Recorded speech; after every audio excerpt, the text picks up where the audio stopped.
Hi there, listeners. You're listening to Just Films and That. This is the podcast where we celebrate films we reckon might be underrated or underseen. I'm Alice Oliver. With me, as always, is Josh Hallam, and it was his turn to pick the film this week, and he went with Ace Ventura, When Nature Calls, from 1995. So here we go. Go on, let's see what we reckon. All right then, Josh, I'm certainly looking forward to this episode because I'm so interested to have this conversation with you finally. So you have picked Ace Ventura, When Nature Calls from 1995. So spoiler warning, listeners, if you haven't seen that yet. So Josh, do tell us, what is Ace Ventura, When Nature Calls about, and why did you pick it? Equally and similarly to you, I have been looking forward to and dreading this episode, but we've been threatening it for a long time. We're early in the year, so let's rip the plaster off and let's get stuck into it. Right, what's Ace Ventura, When Nature Calls about? So it's the second in the Ace Ventura franchise, if you could call it that. Jim Carrey is Ace Ventura. He's a pet detective. What's that? It's exactly what it sounds like, isn't it? He takes cases to do with pets, missing pets, whatever. And this film follows him as he is in Africa trying to solve the mystery of a missing bat, which may cause friction and an resulting war between two local tribes. That's pretty much what it's about, really. Why did I pick it? Okay, so I'm gonna start this by framing it like this. I have so much affection for this film. I love this film. I have a lot of nostalgia for this film. That is absolutely, unapologetically going to frame how I look at it. Okay, sure, and that's okay. You know? And that's okay. But at the same time, I'm also aware that can be blinding and deafening and all that sort of thing. So I think I was thinking about films to choose, and I looked at the critical reception for this and was quite shocked at how low it was. Shocked. Yeah. So I thought I wasn't. So I thought, right, I think this is critically underrated. It's not underseen because it was quite successful when it came out, but I do think it's underrated. And I know you have some thoughts on this, which I'm sure we'll get into in and out of the episode. But had you seen this one? And what did you think going into it if you had? So I had seen this one. So I saw it when I was obviously a lot younger. I suppose maybe not just after it had come out, because 1995, I would have only been about 6 then. But I did definitely see it when I was younger. And I just remember feeling absolutely nothing. I love the first one. I really love Ace Ventura, Pet Detective. And I just remember just not feeling a thing. And I couldn't really remember much about this one. And then when I got with my now husband, so I don't know how it came up in conversation, but it basically came out that he thinks that the second one, the Ace Ventura, When Nature Calls, is better than the first one. And when he said that, I thought he was joking. I was like, there's no way, there's no realm or universe where that could be possible. You're going through relationship therapy at the moment, aren't you? So, yeah. It's not going so great, guys. Then after speaking to him about it, I then ended up speaking to my boss about it, or my boss at the time, Emily Bonner, you might know her from Liverpool TV, and she thought the second one was better too. And then I knew that you thought the second one was better. So then I'm like, what the hell is going on? Have I missed something? So then I rewatched it with Ollie a couple of years ago now. Both and I was of them, like, or just the second one. The second one. And I was like, no, this is terrible. I don't know what anyone's talking about. I just don't get it. And then going into this, after you'd picked it, I was like, right, I am going into this with such an open mind. I want to try and feel what these people are feeling. That's what you want I to know. need to try and get it. I need to get it right, because Ollie loves it, and him and all his mates, his high school mates, think it's brilliant, and they're always quoting it. So to me and my mates. Yeah, it's all that kind of thing, right? So I was like, right, me, it must be me. I'm the problem. It's me. But I didn't like it. I didn't like this time around. I didn't like it. So what did you feel watching it this time around then? Was it just the same, that big old nostalgia trip? Yeah, absolutely, yeah. Okay, before we get into that then, which one, I'm interested to know this, which one did you see first? The first one, naturally. You saw the first one first? I say that as if I didn't see Grease 2 before I saw Grease. Well, so I saw this one first. There you go. So I would be interested to know, for the people listening at home who do like these films, which one did you see first? Because I definitely saw that's interesting. this one first. Yes, and if anyone saw the first one first, but then prefers the second one, that would be interesting to know. Yeah. So that'd be interesting to know. So we'll put something out when this comes out, but maybe it's that, or maybe because they're not like massively different films. I mean, The no, sense of humour is just the same. the repeated, The the old the same. tired jokes. It's just doing the same gags over and over and over and over and over. Okay, right. Let's see if I can either win you round or make a case. So what Go did I on. like about And you know this? what? I'm going to listen to you, Josh, and I'm going to take everything you say really seriously, and I'm going to try and put myself in your head. So the problem with it is that it's so subjective. Right, and I can absolutely see, and we'll come on to this in the dislikes, why this was not a critical smash hit. It's pretty obvious why it wasn't a critical smash hit, but I love it, right? Yeah, it's up there with me. Of all the films we've done on the podcast, I reckon this is I know I said it with True Lies and other stuff like that, but I reckon this is probably, I'd be fairly certain to put my cards on the table and say this is the one I've seen the most. Okay, I barely had to watch it. If you'd have said to me, if you could pick a film of all the episodes we've done and are going to do that, you didn't have to rewatch the film, you could just come on and talk about it, it would be this one. Okay. That was like me with Popstar. Yeah, I was like, I've seen this a million times. Yeah. So the first thing is, I just think it's really, really funny. Okay, go on. It's daft, it's silly, it's cartoonish, right? It doesn't take itself seriously, right? And we've talked a lot on this podcast about the subjective nature of comedies in general, how things like this, or even something like Popstar, may not necessarily be winning Oscars and getting 5-star critical reviews, but can still be funny. On the other hand, some of the so-called greatest ever comedies are not for everyone. Do you know what I mean? I've tried watching things like, do you know what? And this is probably sacrilege. I'll probably get a load of stick for this, but I don't think Doctor Strangelove is that funny. And I don't want to sound like a really basic bitch on this, but for me, the baseline thing of a comedy is it has to be funny. Sure, yeah. Right? I have to laugh, right? And there's all sorts of other things. You can get right into the nooks and crannies of comedy. I've done plenty of reading and all sorts, throughout my life about comedy, because I find it all really, really interesting. What is funny, what makes people laugh, etc., etc., etc. But for me, the baseline is it has to make you laugh, right? It has to be funny. Maybe that's too basic. That's just the opinion of this podcaster, so shoot me. So I think that it's funny. I think that it's silly, and I think that it's daft. And I think that it's it is quite low as common denominator. It's quite silly. I think a good range of people can enjoy it. I think there's plenty in there for like kids and adults, and that it does balance those two worlds quite well. Although watching it again with a more critical eye, I did see, there are things in there that like I didn't actually notice as a kid.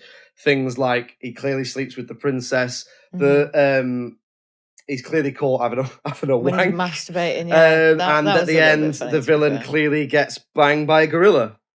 Now, none of those things, like none of the. When I watched this, I probably was about 10. In fact, I was probably a little bit younger, probably 8 or 10. So I never noticed any of that. No, of course. But I don't know. I think there's definitely something in there for people 8 and above.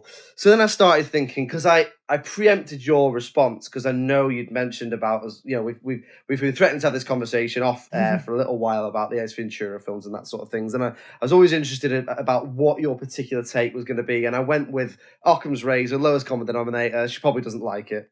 Right, because there's other stuff, and there's plenty of stuff that has been said about these films in the first one and how they've aged and all that, which we can come on to. But I just went with she probably just doesn't like it, right? So I started thinking, why do I think it's funny?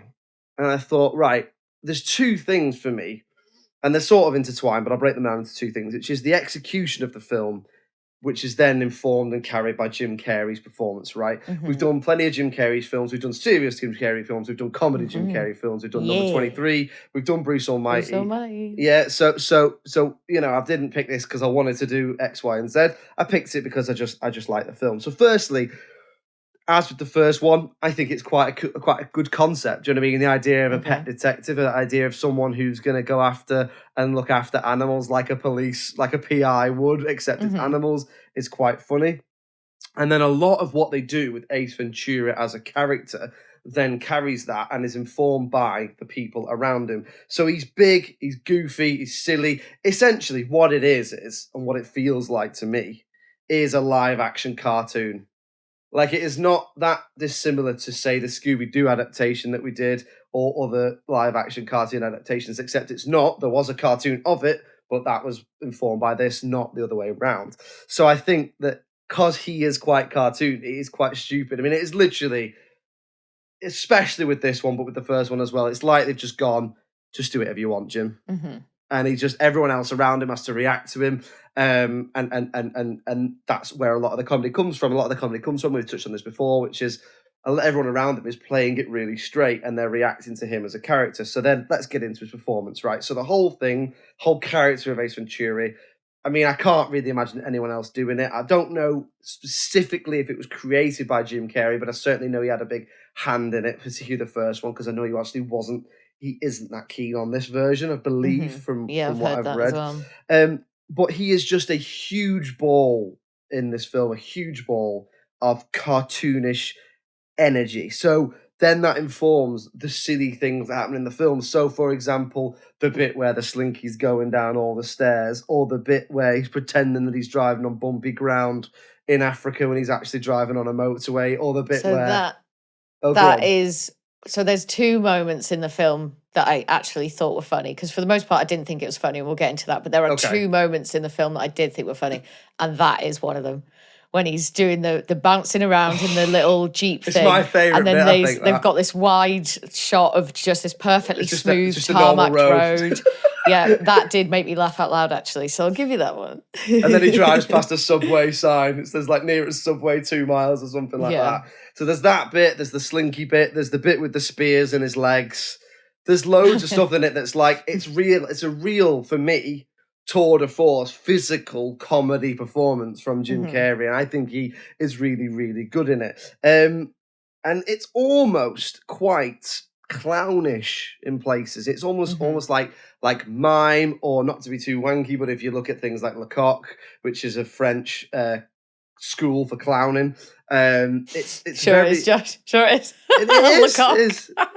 Listen, I'll talk about Lecoq on here as much as I want, Alice. You do it, Josh. I want to hear you talk about Lecoq all day. Grow up, Alice. Come on. Never. So you know, the more cartoonish he is, the more straight-faced people around him are, and the more people react to him. And I think it's funny. But I'm very, very well aware that this film is entirely carried by that idea of what you've said of, I loved it when I was a kid. I carried it through into adulthood, and then that's just only enabled and strengthened by quoting it with friends and that sort of thing. So, anyway, I've rambled. I'm interested to know, because we're always balanced. You've already said you don't like it, but did you find anything you did like? Yes, of course I did. That's why we're here, isn't it? Yeah, it was only an hour and a half. That was pretty good. So I love Jim Carrey. I love seeing him. I love pretty much anything he's in, just because he's in it, pretty much, right? And he's possibly being even more physical in this than he usually is. Like, he's properly jumping around, doing forward rolls on gravel. He is just all over the place. He's all over the screen. And it is exactly what you said and exactly how you described it. And I don't disagree with you on that. So I just like him. I just like him as an actor. I like him as a performer. I think he's great. So obviously there's a lot of animals involved in this film, and certainly more than the first one. And that is not easy to control. So I have a lot of respect for the animal handlers, the animal trainers, and all the actors that are having to be on set with them, because they are unpredictable. And anything could happen. You could get hurt, or the animals could get hurt. So I appreciate how bold it is of the filmmakers to include that many animals, and there is literally everything in there. So, I appreciate that. There is a great variety of costume, props, and sets, which I appreciated, including, obviously, the animatronic rhino that gives birth to Ace. Someone had to make that. Someone made that, and I appreciate the creativity and the effort that has gone into it. Did you not find that bit funny? It was kind of funny, yeah, but it wasn't hilarious. So it was no bouncing up and down pretending the road was was bumpy. it just annoying? Did you find it annoying? Were you just looking went on at it a bit going, long. this is... Just went on a little bit. No, I mean, so we'll come to it in dislikes. Go on, sorry, as you were saying.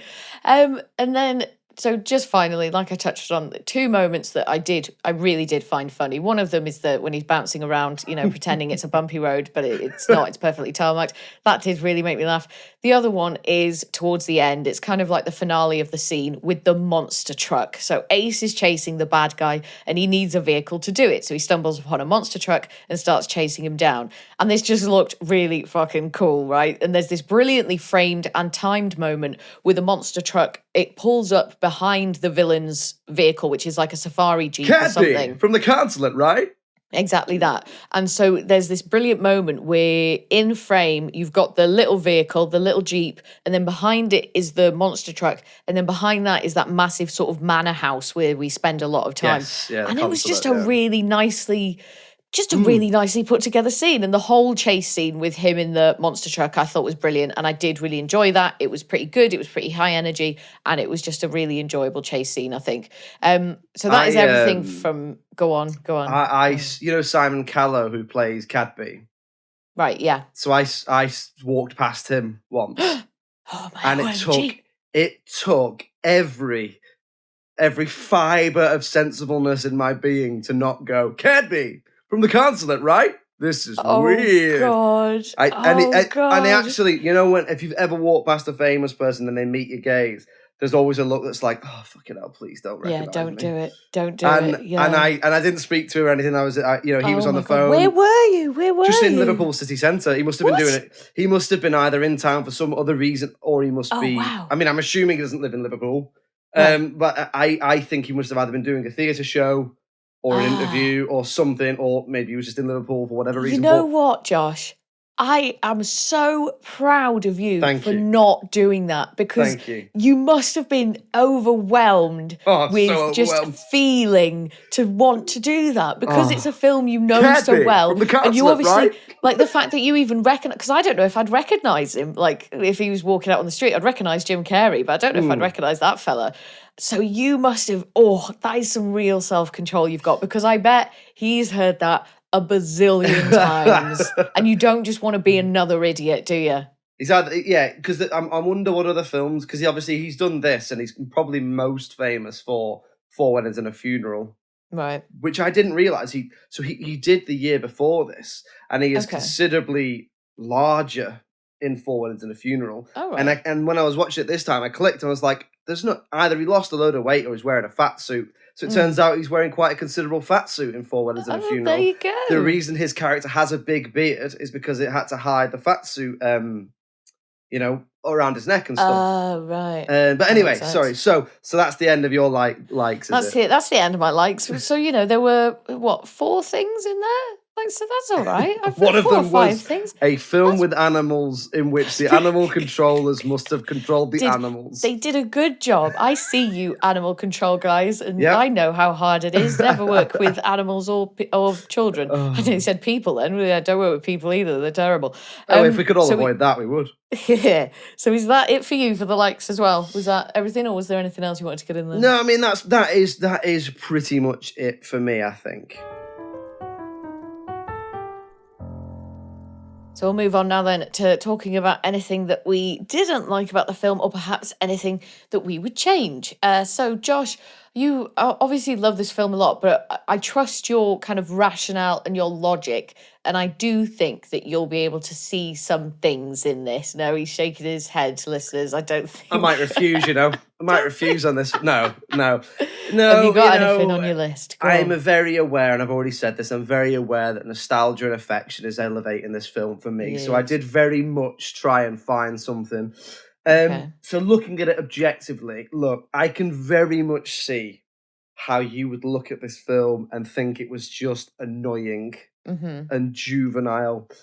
If I watched it now, having never seen it before and not having any of that affection, I may well just think it's annoying. If I bring it back to like another example I can think of, the one that always comes to my mind is, and I've brought it up before, my partner loves Napoleon Dynamite. She watched it when it first came out. Her and her friends at school liked it. Her family like it. But it just didn't hit me in that sweet spot. So every time she puts it on or we might watch it, I just find it incredibly annoying. So perhaps if I watch this now, there'll definitely be people who watch this now who think this is just stupid, it's just daft, it's just Yeah. immature, it's just Has it? juvenile. Yeah. Is there any? I mean, maybe children could watch it and maybe think it's funny, Maybe. but I think really young children. I don't know as an adult, but I don't know. Everyone's got such different They tastes. do. There might be people out there watching this for the first time at the age of 35 and going, "Oh, this is a bit of me." This. And there's You just don't nothing know. and there's nothing worse than being on either side of the conversation of watch this YouTube video, you'll think it's really funny. Yeah. and then Because it's you bad either that, are the yeah. person going, it's or you're the person going, oh, fucking hell, why has he cornered me and Yeah. and Oh put God, this 6 video on? minutes. What the Oh fuck? god, and you go like the amount of times you've got, I get the Yeah, joke, good. Yeah, cheers. yeah. And there's nothing worse than that, and I think most people have probably had an experience where they've put a film on with someone, your family or a partner or friends, and be like, you like this, and they've gone, I just don't get it. I've done it before with other films where I've been at families' houses or even when I was a kid, being like, back in the day when it was like you looking after someone, so you just rent a DVD to shut them up or whatever. I've definitely been that kid who's been like, watch this, and the people have been like, I just don't get it. So I could definitely see how this film would be put into that category. It isn't for me, but objectively speaking, I don't think it's an unreasonable reaction. Do you know what I mean? I mean, it's subjective at the end of the day. The bit where he touches his eye can fuck right off. Yes, I did. I wrote that down when that happened. Be like, I bet Josh hates this. Yeah, so that whole sequence, that idea of you can torture someone by doing immature stuff that big brothers and big sisters do to little brothers and little sisters is quite funny, but the fact that he touches his eye can fuck right off. Because that happens, and then also there's a bit where he's scraping a plate. He's scraping an empty plate with his knife and fork, and Ollie hates that. Oh, like God, he hates those sort of sounds. So I think I wrote like in my notebook like, oh, Josh, Ollie, plate. Ollie plates. Two things that they hate about it. I bet that's the only thing me and him both dislike. Well, exactly, that was the one thing, yeah. 2-minute sequence of this film. And then the other bit, I suppose, trying to not going into it too much because we don't really. I don't think we really need to, but it probably is a bit out of place, isn't it? In terms of, sorry, it's probably a bit outdated, not out of place, a bit outdated in terms of representations of things like the way it represents the indigenous people. It does take. It probably crosses a line a little bit in some scenes of like taking the piss. Some of it I don't think is bad at all. It's some of it is just quite broad. It's not anything. I mean, I don't know. I'm not an indigenous tribal person, so maybe it's not for me to judge. A lot is often said about the first one. We're not talking about the first one, so that argument could be had if we ever cover that first one, or if anyone wants to have that argument. I'm sure more educated people than me can have it, but. And there probably is some element, as there often is with films of this age or whatever, of outdated representation. But I've had to dig deep for those. I've had to dig deep. That was good. That was all right. You're proud of Well me, done. Alice. You're proud of me. Yeah, you've done good, man. You've done good. That and not shouting at the famous man in the street. You've done really well today. You've done really well. So this is your time. You've got your knife sharpened. Are you going to stick it in my back? No, I'm sticking it right in your front. Like I'm very overt and open true. about the way I that's fine. Fine. About this. Secret, there is no stabbing in the back. You're waking me up here. before the pillow goes over my face. Like, wake up! I'm going, Josh. Just so you know, I'm coming. I'm coming for you. How was that wine? Oh, it was poisoned. Oh, yeah. Just so you know. Let's hear it then. Let's hear it. So I haven't actually got loads to say here because my points are so broad and just kind of encapsulate the whole thing, right? Sometimes it's just not for you, is it? Do you know what I mean? And it's hard to put that into... And that's the thing. Yeah. And that's all it is, Josh, and that's all it is. And, listening to some of the stuff that you had to say about the likes, I think it does help a little bit, like some of the stuff you're saying about it being cartoony and maybe that being intentional and not just like an accidental bad decision. So, anyway, for me... It's not funny. I didn't find it funny on the whole. It's just gag after gag after gag, and they aren't funny enough. And because the gags are so relentless, you never get any proper quality time with the characters, so you don't get to know them and you don't care about them. And then adding to this is the fact that all the characters are like cartoon characters, like you said, or caricatures. But then that just left me feeling completely disconnected, and I didn't find it fun, as I sort of gather that you did.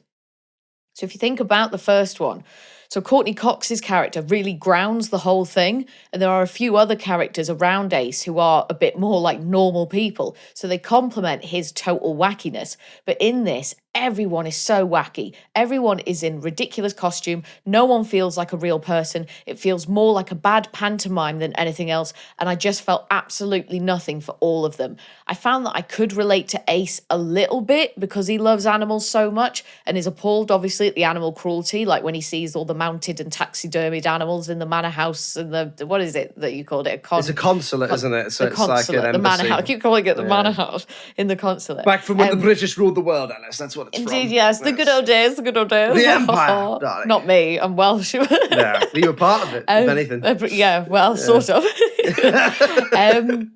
Yeah, and it feels like, and I hope that you understand what I mean when I say this, because I can't describe it that well, but this is the best way I can describe it, is it feels like a lot of punchlines, but without the build-up and sort of without the joke being told. It's just the punchlines. And that the jokes and the gags are more of a priority in this to the filmmakers than the actual narrative of the film.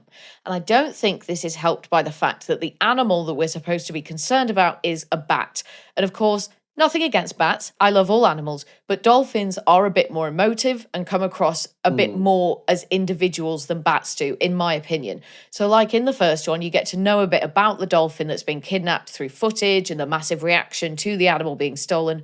But I just didn't really care in this. And so the peril just never felt real. And that is really all I've got. And it's just those... And that's it. If you don't find this funny, then this isn't for you because it's gag after gag after gag. And if those gags aren't speaking to you and you don't find it funny, then you're just not going to connect with it. And I didn't connect with it. And like, I don't know, I just prefer the first one so much more. And I just feel like the characters just feel more like real people. And in this, they don't at all. I think from what you've said there, the difference for you, I think, comes with the strength of the narrative. The first one is sort of structured like a detective story, and it has quite a strong narrative. He is a pet detective on a case about a missing pet. In this, it is a lot, I wouldn't say weaker, because I think, obviously, I prefer this one. It is a lot looser. The narrative is a lot looser. The bat isn't a pet. It's like a god to the tribe. Yeah. And that's the whole point, is he's not really going after a pet. So instead of one animal and the strength of the story being about one animal, and like you say, and the other side of it is set in the States, so everyone around him is just a normal person. Whereas this one, I'm not saying that the people around him in Africa aren't normal people, but they've definitely taken it and ramped it right up. So like you say, that they are sort of caricatures, stereotypes, whatever you want to call them. So perhaps that does lend some strength to what you're saying. So in the first one, he's going after a dolphin in what very much feels like a detective story, whereas in this one, it very much feels like a narrative supported by a performance. So it's essentially, they've written the narrative around things Ace can do. So silly things Ace can do and what you can get out of Jim Carrey. Whereas the first one is a narrative with a good performance in it. So perhaps that's what it is.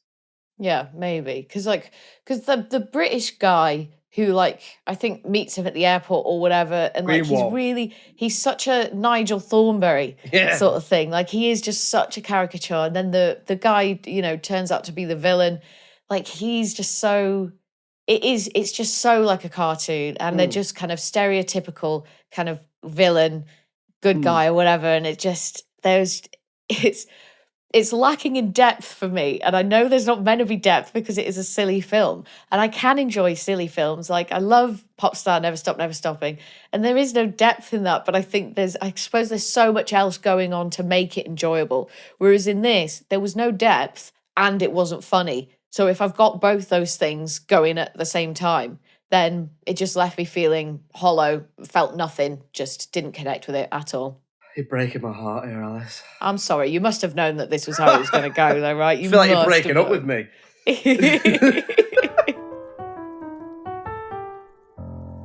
So we'll move on now then to talking about the critical reception. So I have seen one of the ratings because I think I've mentioned to you before, when you watch things on Google Play, which is where I had to find this, it brings up the Rotten Tomatoes critics score. Like, it just brings it up right next Right. to the title Oh, of the film. God. Fuming. Sort it out, Right. Google. Like, I don't want that. So I've seen that.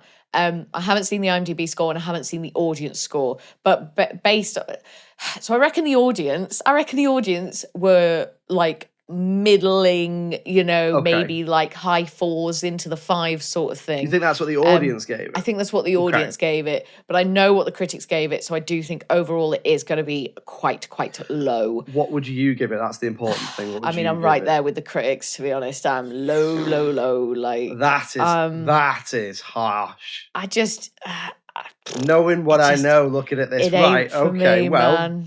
for those listening at home, Mm-hmm. at the time of recording, the IMDb score is 6.4. Fucking hell, Jesus. The Rotten Tomatoes, well, you think that was high, the Rotten Tomatoes, should I say, audience score is 72%. Holy shit. But wow. the Rotten Tomatoes critic score, and this is why I picked it, is 21%. Yeah, that's about right. Which That's about averages right. out which averages out at 52% or 5.2. Okay. Right. So I think that is underrated. So you genuinely think this is a 2 out of 10 or 21% film? Yeah, like, wow, it's bad, man. Like, I don't think it's well written. Have I picked a worse film in your mind than this? No. Wow. No, this is probably the worst. Oof.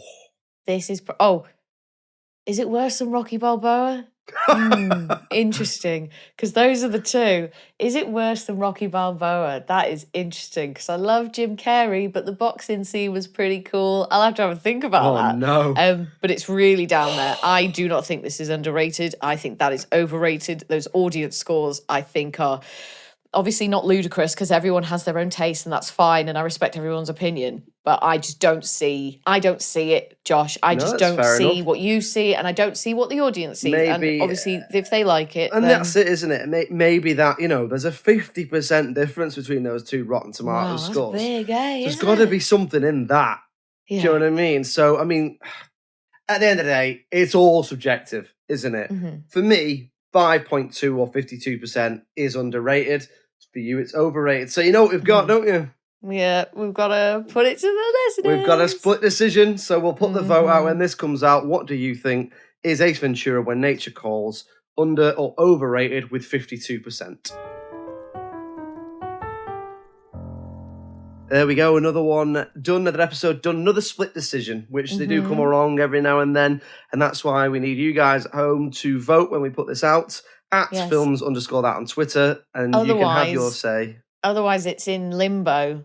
And it's just hovering around outside the vault. And then it doesn't go into it. So, yeah, either Ace Ventura is underrated and Josh is right, or it's overrated and Alice remains wrong. But everyone's entitled to an opinion. That's just the way it works. Anyway, indeed. Alice, it is your turn to pick next week. What are we watching? It's not Ace Ventura 1, is it? Well, not yet, but it may or may not be on my list. Interesting. I know. So you dealt me that. So I'm going to deal you something. Oh, I'm going to serve you something. I'm going to bowl you something. I'm going to throw something over to you. So keeping with, the light-hearted comedy, fun feeling and vibe that we're going for at this time of the year. Got to do it. And I reckon this is going to go one way or the other with you, so I am really fucking excited about this one. No. But for the next episode, we are going to be watching and talking about basketball. Basketball. Mm-hmm. Okay. Yes. Well, same time next week. Please do join us when we're going to be talking about basketball, and we'll see what I think. Alice thinks it could go one or two ways, so we'll see which way the Emperor's thumb goes on that one. In the meantime, if you'd like to get in touch with us, it's filmsandthatpod@gmail.com. We're on all the social medias. Just search for Just Films and That and you'll find us.